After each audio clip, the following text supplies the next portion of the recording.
But Farm Progress staff and exhibit staff certainly know how to be ready for upwards of 150,000 attendees next week. We caught up with Farm Progress Show Director Matt Youngman for a pre-show inspection tour, who said the corn should be okay for harvest demonstrations. And Monsanto has their plot, which is great. We're going to be doing helicopter rides. Really? Right out of 6th Street. We've got a vendor out of St. Joe, Illinois, that's going to bring their helicopters over and give rides for $40. That's not bad. Yeah, it'll be kind of a neat way to see the show. Syngenta used to be up in that corner of the show, and we moved them down here to tie them into they're sponsoring the beer garden this year, so new craft beer garden on the show site. This is the 2nd year for the double crop plot, so these beans growing here, that was wheat.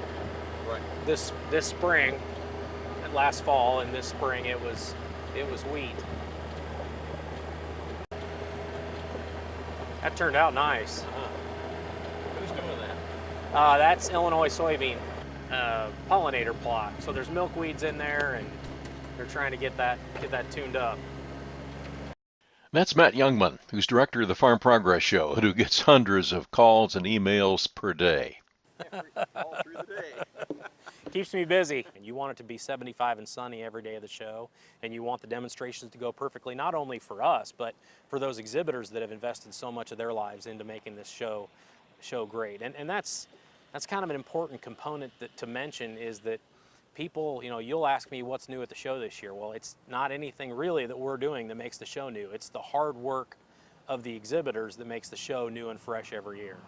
Serving those exhibitors is electrical contractor Mark Wint, who's had a close relationship with Matt Youngman since 1995. Matt's probably one of the most fair people I've ever worked for. He's always looking out for the good of the show, the good of the exhibitor, the good of the attendee. We've always found a way with him to make everybody a winner. And I think he's done a really good job of that. I'll be standing here at the office, and all of a sudden I'll see a whole bunch of orange vests coming back from the field demonstrations. And Matt or Ed or or David, one of the guys that's running the field demonstrations, I'll give them a thumbs up, and they'll give me a thumbs up back that the field demos came off perfectly. And you're like, all right, that's fantastic. When all those volunteer leaders, the host families, exhibitors come together every year, he likens it to a family reunion. It's a very familial feeling as these exhibitors are coming in and setting up, because you've done this with them over and over, and realistically you've been through some battles and wars, and we've all fought Mother Nature together at different times doing these shows. So you kind of feel like you've got a little bit of a kinship with these people that that go through this. Matt says that preparations are coming together very well, as he provided a guided tour around Progress City. And one of the additions that he's particularly pleased with is the new permanent multi-purpose building constructed for Case IH. Case IH has built a new beautiful building on the show site. They've built theirs at London, Ohio at Farm Science Review. They have this one completed. Boone, Iowa is almost completed, and after the show's season this year, they're going to build one in Grand Island at Husker Harvest Days. So the 3 big corporate outdoor shows for them at 4 locations, they're building pretty much similar buildings at all 4 locations. Just the flooring and the fencing for Case IH takes a pretty big chunk out of the middle of their exhibit there before that ever goes in the ground. I'm going to be excited and worried at the same time to see Wednesday come off. Wednesday is always the biggest day. And then you pile onto that the governor and the U.S. Secretary of Ag and a Farm Bill listening session with I don't know how many U.S. congressmen, but there is going to be a lot going on. That's going to be an exciting, busy day. WCIA will be broadcasting from the exhibit of the Illinois soybean and Illinois corn growers tent at 6th and East Streets throughout the morning, at noon, and during the CI Living program on Tuesday and Wednesday afternoon. Progress City is the biennial site for the Farm Progress Show and is officially hosted by Prairie Farmer and Indiana Prairie Farmer magazines, which have been absorbed by Penton Publications several years ago, and just recently by the global information and media company Informa.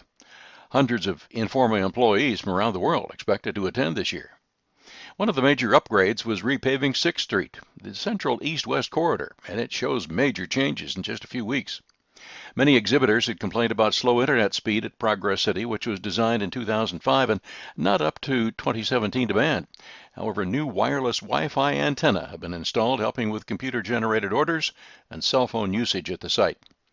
Unlike cool and wet conditions when the show alternates in Boone, Iowa, Decatur's been traditionally hot and dry.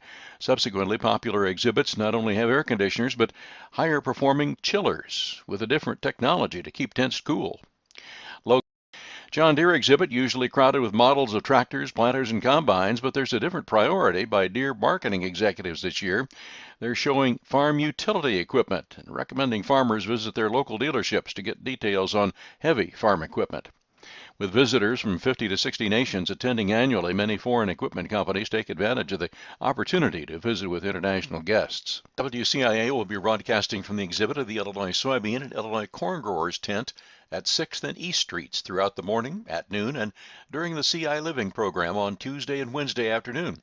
I'm Stu Ellis for WCIA 3, your local news leader.